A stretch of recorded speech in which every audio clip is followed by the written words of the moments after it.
ये all India Congress committee के और प्रदेश कांग्रेस कमेटी के आह्वान पर आज पूरे राजस्थान में कैंडल मार्च मसाल जुलूस कांग्रेस आयोजित कर रही है।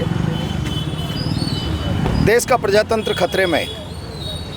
ये बात जब राहुल गांधी जी करते हैं तो तथाकथित सोशल मीडिया पर भारतीय जनता पार्टी के लोग भ्रम पैदा करने का प्रयास करते हैं, लेकिन सारी दुनिया देख रही है, सारी दुनिया, कि भारत में प्रजातंत्र के मूल्य गिरते जा रहे हैं। भारत के संविधान का चेहरा सत्तावादी बना दिया, और जब सत्तावादी चेहरा संविधान का बन जाता है तो तमाम संवैधानिक संस्थाएं सरकार को बचाने, मजबूत करने और सरकार के विरोध को क्वेश करने के लिए सारे पैरामीटर्स और लीगल सारी सिचुएशनों को लांघकर काम करने लग जाते हैं। वो आज भारत में स्थिति बन रही है। चुनाव आयोग का चेहरा देख रहे हैं आप लोग, ईडी सीबीआई का चेहरा देख रहे हैं। भारत की न्यायपालिकाओं को भी कब्जा करने का प्रयास किया जा रहा है। ये स्थितियां दुर्भाग्यपूर्ण है। भारत का प्रजातंत्र चुनौतीपूर्ण स्थितियों में गुजर रहा है, इसलिए कांग्रेस की चिंता है कि प्रजातंत्र जिंदा रहना चाहिए, आम आदमी की आवाज़ जिंदा रहनी चाहिए। और वोट चोरी साधारण विषय नहीं है। 5 साल में जनता को भरोसा प्रकट करने का अवसर मिलता है, और ये लोकतंत्र उसी भरोसे पर टिका हुआ है। वो भरोसा भी अगर कब्जाया जाने लगा सत्ता की ताकत पे, तो लोकतंत्र के कोई मायने ही नहीं बचेंगे। मैं समझता हूँ देश को एक मोदी सरकार गलत दिशा में ले जा रही है। कांग्रेस ने इसको चुनौती के रूप में लिया है, और देखते हैं आने वाले समय में मुझे लगता है देश एक बड़ी जनक्रांति की ओर आगे बढ़ रहा है, और इसके लिए मोदी सरकार जिम्मेदार होगी। कोटा में 2 गुट में कांग्रेस नजर आ रही है। एक तरफ कोई गुट नहीं है, रैली निकाल रहे, एक तिरंगा, और एक तरफ कोई गुट नहीं है, एक ही गुट है, कांग्रेस।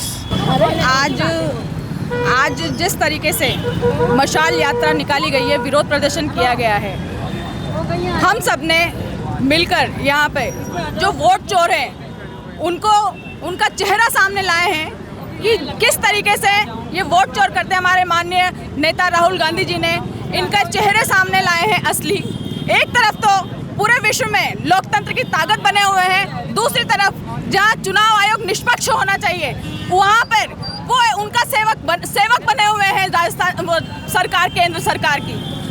हम ये चाहते हैं कि ये एक नेता की लड़ाई नहीं है। हम सभी ये हमारे नेता के लिए खड़े हैं। ये एक नेता की लड़ाई नहीं है, ये एक व्यक्ति की लड़ाई नहीं है। ये हमारे वोट का अधिकार है, ये हमारे अधिकार की लड़ाई है, हमारे वोट की लड़ाई है, हमारे लोकतंत्र की लड़ाई है, और हम सब मिलकर इसको लड़ेंगे।